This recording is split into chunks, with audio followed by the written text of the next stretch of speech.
안녕하세요. 저는 경안교회에 10년 정도 출석한 이윤희 집사입니다. 저는 신앙생활을 오래 했지만 보잘것없는 죄인입니다. 제 모습은 하나님 앞에 한없이 초라하고 못난 죄인된 모습이지만 순종하는 마음으로 이 자리에 나왔습니다. 부족한 사람에게 이런 귀한 기회를 주셔서 감사합니다. 저는 7살 정도부터 교회를 다녔습니다. 초등학교 무렵 고향 섬마을에 작은 장로교회가 들어왔거든요. 그때 여자 전도사님께서 복음을 전하기 위해 고향에 들어오셨습니다. 초등학교를 졸업하고 중학교, 고등학교, 검정고시로 저는 다 학업을 마치면서 15살 되던 해까지 교회를 잘 다니다가 사춘기 시절 방황하면서 세상에 물들기 시작했고 교회도 떠나기 시작했습니다. 교회를 다니다 말다 탕자의 시절이 시작됐으며 25살 결혼하던 때까지 나의 신앙생활은 그저 그랬습니다. 결혼 후 30 후반까지 교회 생활은 나름 열심히 다녔던 것 같습니다. 그런데 긴 시간 동안 교회를 열심히 다녔고 봉사도 하고 전도도 했지만 제가 믿던 복음은 저를 변화시키지 못하였습니다. 고은영 목사님이 병안교회에 부임하셨을 때 어느 주일 예배 설교에 나를 변화시키지 못하는 복음은 가짜다라고 말씀하셨어요. 그때부터 그 말씀이 나를 계속 괴롭히기 시작했습니다. 수많은 시간 교회를 다니고 예수님을 믿는다고 하던 나는 도대체 어떤 복음을 믿었을까? 예수를 믿어도 변화되지 않는 삶에 나는 내가 믿는 믿음이 무언가 잘못된 것이구나 깨닫게 됐습니다. 교회를 다니면서 나는 늘 믿음이 무엇일까? 말씀 앞에 바로 서지 못하고 죄 앞에 넘어지고 또 넘어지는 제 모습을 보면서 믿음이란 도대체 어떤 것일까?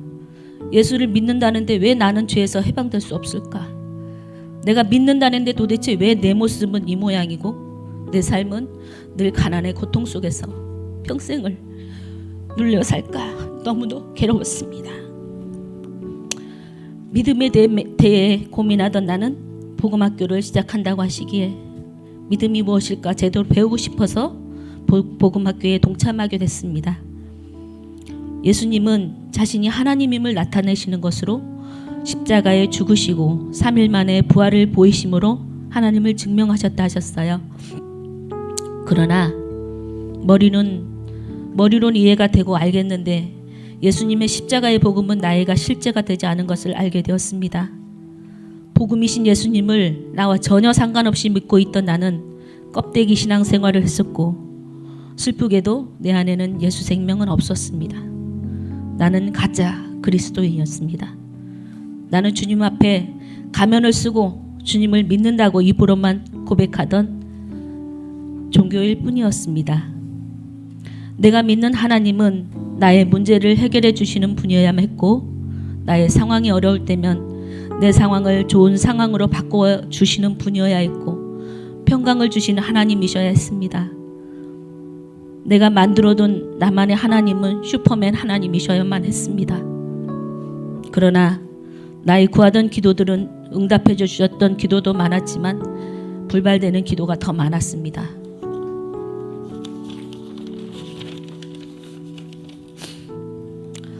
내 안에는 그리스도의 생명이 없었고 나의 유익만을 구하는 기도였기 때문이었습니다.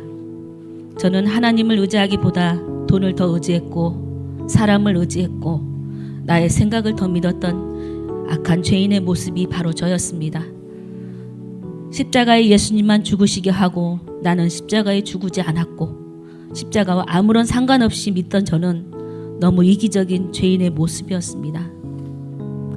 돈을 의지하고 살던 제 모습은 돈이 없어지면 두렵고 불안하고 죽을 것 같이 고통스러웠습니다. 평생 동안 가난에 쩔어 살았고 10년 전에는 경제적인 고통이 너무 심하여 극심한 우울증과 대인기피증, 불면증, 자존감도 바닥이었고 제 영은 영적으로도 육적으로도 거의 죽은 상태여서 살 소망까지 끊어진 상태가 있었습니다. 아마 그때가 경안교회 올 무렵 같았어요. 그때 저는 하나님, 이 땅에 저는 소망이 없습니다. 제가 할 수 있는 것이 하나도 없습니다. 세상에 나갈 힘조차 마음조차 생기지 않았습니다. 날마다 죽음 위에 기도했습니다. 잠들기 전에는 내일 아침 눈이 안 떠지면 좋겠다, 그런 마음으로 잠들었어요. 그런 상황 속에서 희망도 없는 나의 인생이 절망으로 이어지고 있을 때쯤 어느 날은 주님, 저를 제발 데려가 주세요. 살 수가 없어요. 너무 힘이 들어요. 눈물로 기도했을 때 주님은 이사야 41장 10절 말씀으로 저를 만나 주셨습니다. 두려워 말라, 내가 너와 함께함이니라. 놀라지 말라, 나는 내 하나님이 됨이니라. 내가 너를 굳세게 하리라. 참으로 내 의로운 오른손으로 너를 붙들리라. 아멘. 저는 지금 생각해 보면 10년 전에 이렇게 귀한 말씀으로 저를 만나 주셨을 때, 죽을 만큼 힘들었을 때, 그 고통 가운데서도 하나님이 나를 혼자 버려두지 않고, 혼자 내버려 두시지 않고 저와 함께 있었다는 거 지금이 알 것 같아요. 그 말씀이 저를 온전히 감싸주시면서 저에게 임해 주셨습니다. 그 말씀을 붙잡고 저는 다시 일어섰고 다시 열심히 지금까지 살아왔지만, 지금의 제 모습을 보니 여전히 제 가운데 살고 있고 하나님 마음을 아프게 하고 있습니다. 복음이 제 삶의 실제가 되지 않았기 때문입니다. 십자가에서 예수님과 함께 내가 죽지 않았기 때문입니다. 하나님을 구하지 않고 하나님을 왕으로 모시지 않았기 때문입니다. 이제는 믿음이 무엇인지, 복음이 무엇인지 조금은 알 것 같습니다. 믿음에 대하여 안개 낀 나의 눈이 이제 서서히 안개가 걷히는 것 같습니다. 돈을 의지하고 사람을 의지하고 내 생각을 의지하고 살았던 나를 십자가에 죽이기로 했습니다. 그래서 참된 생명과 참 자유와 평강을 얻고 하나님의 기쁜 자녀로 살고 싶습니다. 아직은 주님 보시기에 어린아이같이 연약한 믿음을 갖고 있지만, 예수님 이름 십자가의 은혜 아니면 하나님께 나아갈 수 없음을 복음학교를 통하여 알게 됐습니다. 복음학교를 통해 저에게 예수님이 전하시고자 하셨던 십자가의 복음을, 그 참 복음을 알게 해주신 하나님께 감사드립니다. 그리고 죄에 쩔어있던 나의 연약한 모습일지라도, 죄에 날마다 넘어질지라도 주님은 매일 저를 부르십니다. 사랑하는 딸아, 그 모습이라도 괜찮다, 내게 오라고. 오늘도 사랑의 너부코를 하시는 나의 왕, 나의 구원자, 나의 하늘아버지께 감사와 찬송을 올려드립니다. 모든 영광 하나님께 올려드립니다.